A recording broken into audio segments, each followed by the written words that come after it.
Hello दोस्तों, आज मैं बात करने वाला हूँ माइग्रेंट्स के बारे में और हमारे देश के सरकार के बारे में। बात करने वाला हूँ कि हमारे मजदूर कितने मजबूर हैं और बात करने वाला हूँ कि हमारी सरकार हमें किस तरीके से बेवकूफ़ बना रही है, किस तरीके से चाल खेल रही है। और इस वक्त जबकि कोरोना की महामारी से पूरी दुनिया जूझ रही है, इस वक्त जबकि पूरी दुनिया की सरकारें परेशान हैं कि किस तरीके से उसके देश की इकोनॉमी बैलेंस रहे, उस वक्त हमारी सरकार किस तरीके से लोगों को बेवकूफ़ बनाने में लगी हुई है, किस तरीके से वो नंबरों की बड़ी बड़ी आंकड़े सुना करके हमें ठग रहे हैं और हमें बस इंग्लिश सुना सुना करके कंफ्यूज किया जा रहा है। फाइनेंस मिनिस्टर 5 दिनों तक पता नहीं क्या क्या बोल रही हैं, क्या क्या समझा रही हैं हमें, बट हमारी जो समझने की चीज़ें हैं उसके बारे में कोई बात नहीं कर रहा। यहाँ पर मैं बात करने वाला हूँ कि 20 लाख करोड़ रुपए वाले जुमलेबाजी का सच क्या है, इसके पीछे का राज क्या है। तो पूरा वीडियो ज़रूर देखिएगा। अभी पहले बात कर लेते हैं हम माइग्रेंट्स के बारे में।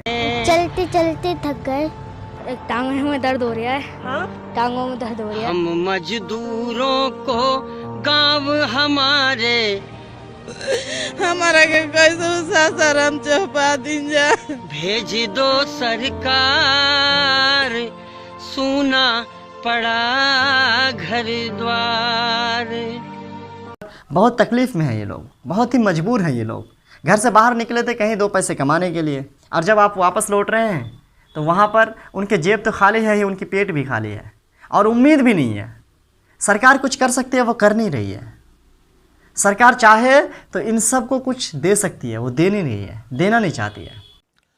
20 लाख करोड़ रुपए का है, 20 लाख करोड़ रुपए का है ये पैकेज। भारत की जीडीपी का करीब करीब 10% है। जब हमने पहली बार ये सुना तो बहुत खुश हुए। हम में से जो पढ़े लिखे लोग थे ना, उन्होंने हिसाब भी लगा दिया, कैलकुलेशन कर दिया कि यार पूरे इंडिया में ना जितनी आबादी है उस हिसाब से कम 15 हज़ार रुपये तो सबको मिल ही जाएंगे इस पैसे से। 15 लाख ना सही 15 हज़ार ही मिल जाएंगे। हम में से गरीब थे, मजदूर थे, मजबूर थे, उन्होंने सोचा कि यार अब घर पहुँच गए हैं कम से कम अगर किसी तरीके से, तो वहाँ पर बैठ कर के शायद हम कुछ दिनों तक रोटियाँ खा सकते हैं सरकार के पैसे से, मेहनत के पैसे नहीं, सरकार के पैसे से। लेकिन उन्हें कहाँ पता कि सरकार ये नंबर सुना रही है बस आपको। ये पैसे आपके जेब में नहीं आएंगे, ये पैसे आपकी जेब में भी नहीं आएंगे, और अगर आपकी जेब में आते भी हैं तो वो आपको कर्ज़ के रूप में मिलेगा। जी हाँ, मैं सही कह रहा हूँ और आपने सही सुना है। अभी मैं इसको क्लियर कर रहा हूँ। ये 20 लाख करोड़ जो है ना, इसमें से 8 लाख करोड़ तो भाई साहब सरकार के हैं ही नहीं। आपको पता होना चाहिए कि बजट का जो हिस्सा सरकार के हाथ में होता है, उससे जो हमारा रिज़र्व बैंक होता है वो इंडिपेंडेंट होता है। रिज़र्व बैंक ने जो 8 लाख करोड़ की घोषणा की, वो इसको शामिल करके प्रधानमंत्री जी बता दिए। भाई साहब वो अलग चीज़ है, वो इंडिपेंडेंट होता है। रिज़र्व बैंक जो पैसे जो अनाउंस किए उन्होंने 8 लाख करोड़, वो लोन के लिए हैं। वो पैसे कहाँ दिए जाएंगे? छोटे मोटे बैंकों को दिए जाएंगे। बैंक आरबीआई से लोन लेगा और फिर बैंक से जो है लोग लोन लेंगे। इस तरीके से पैसा जो है पहुंचेगा आम पब्लिक तक। तो लोन लेने के लिए कौन सोच रहा है हम में से? कैसे चुकाएंगे लोन हम? गरीब लोन कैसे चुकाएगा? आज लेकर के वो ज़िंदा तो रह जाएगा, पर कल वो फिर उस लोन को चुकाने के लिए मरेगा। तो 8 लाख करोड़ को प्रधानमंत्री ने 20 लाख करोड़ में शामिल कर लिया। और अगली चीज़, बाकी जो पैसे बचे ना, उसको आके हमारे फाइनेंस मिनिस्टर ये चाची ना जाने क्या क्या क्या क्या क्या क्या क्या क्या बोलती रही अंग्रेज़ी में। हाँ यार, हमें तो बिल्कुल समझ में नहीं आया, हम पढ़े लिखे नहीं हैं ना ज़्यादा। फिर बगल में एक हिंदी वाले भैया बैठे थे, उन्होंने हिंदी में समझाया और हमें तो बस अंत तक यही समझ में आया कि ये सब हमारे काम की चीज़ ही नहीं है। ये उन लोगों के लिए है जिनके पास थोड़े से उद्योग कल कारखाना है, जिन लोगों के पास थोड़ा छोटा मोटा बिजनेस है, कम से कम कुछ फैक्ट्रीज़ हैं, कुछ कंपनीज़ हैं, उन्हें कुछ मिलने वाला है। पता नहीं क्या क्या था वो, हमें तो बिल्कुल भी समझ में नहीं आया। डायरेक्टली हमारे खाते में क्या आएंगे इसके बारे में हमें पता चला कि अच्छा मनरेगा हमारे लिए, और हमारे लिए हाँ 500 रुपये जनधन खाते में औरतों के खाते में दिए जाएंगे, 500 रुपये।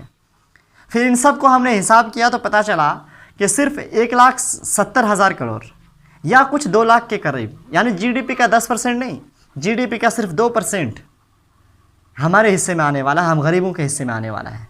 बाकी सरकार 20 लाख करोड़ की जो जुमलेबाजी कर रही है ना, वो हम सब के लिए नहीं है। जो पैसे हमारे पास आएंगे मनरेगा से या फिर बाकी कुछ चीज़ों से, जो माइग्रेंट्स वापस आ रहे हैं उनको खाना वाना खिलाना है, उनको खाने के लिए कुछ, पीने के लिए कुछ मुहैया कराना है, तो उसमें जो पैसे खर्च हो रहे हैं वो हमारे काम के हैं भाई साहब। लेकिन सरकार आपको 20 लाख करोड़ ऐसे गिना रही है जैसे वो एहसान कर रही है आप पर। क्या ही बताएं यार।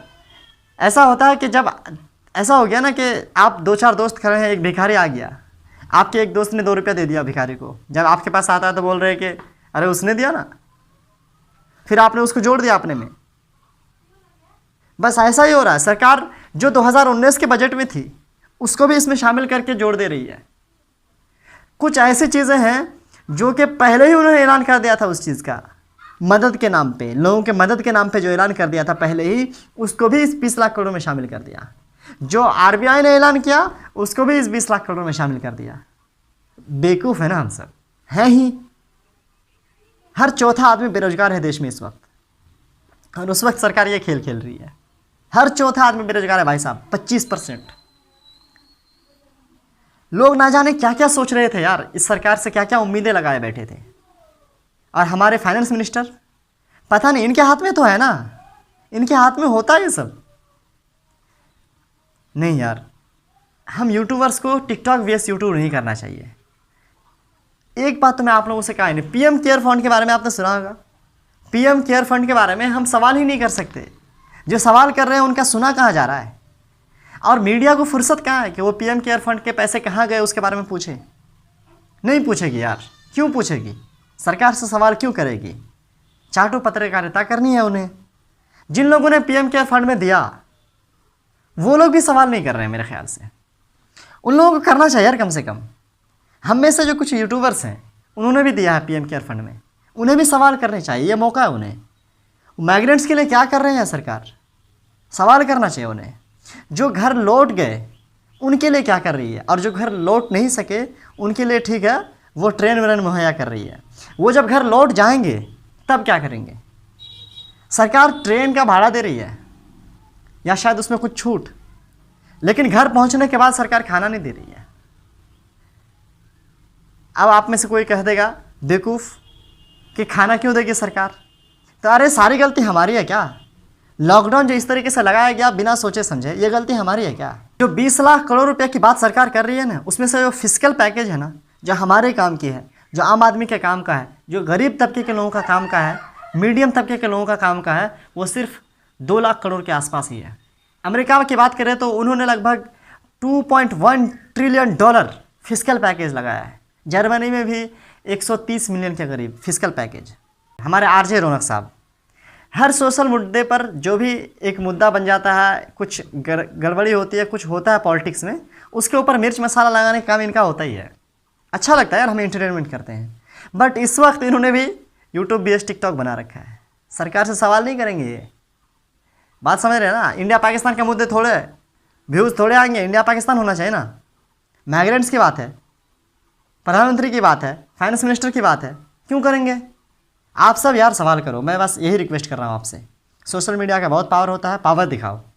जिस तरीके से टिकटॉक की रेटिंग घटे उस तरीके से माइग्रेंट्स की मदद हो इसकी कोशिश करें, उस तरीके से सरकार भी हमारे लिए कुछ करे उसकी कोशिश करें।